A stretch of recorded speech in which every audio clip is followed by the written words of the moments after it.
Да, много благодаря за този коментар, за което си коментирала. Да, аз знам, че си видяла една снимка която съм качила в моя профил и си я коментирала, за което е много, много мило.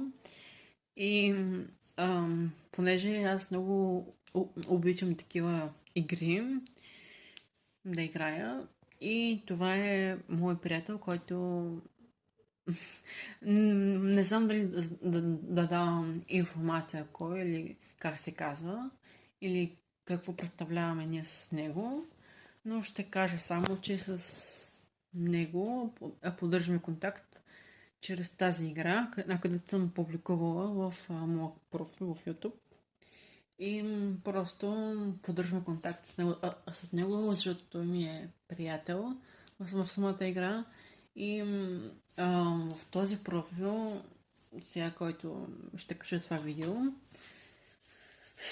качвам го, защото този коментар, където се написал или написала, точно написала, защото гледам, че буквата е Х. Не знам кое точно е името ти, но пък коментарите ми харесва, така че заради това си разказвам, нали, кое е момчето, където играва в тази игра, и ти разказвам, че той ми е приятел и той е доста мил. Затова съм публикувала тази снимка, дето сме с него. Всъщност това беше моя скин, където така съм изглеждала в самата игра. Това е а, игра, където можеш да играеш с приятели, а можеш да направиш собствен акаунт. Тоест не акаунт, ами да си направиш име, в което да се кръстиш там, нали, както ти искаш. Може да изпращаш покани на своите приятели, може да играеш с тях.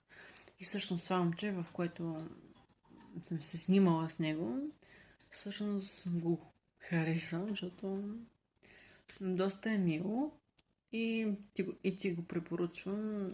И ти препоръчвам, ако искаш, може да играеш тази игра. Тази игра се казва Roblox. Пишеш в Google Play Roblox и инсталираш се и играеш и така. И можеш да играеш категории искаш, може да имаш приятели там в Roblox.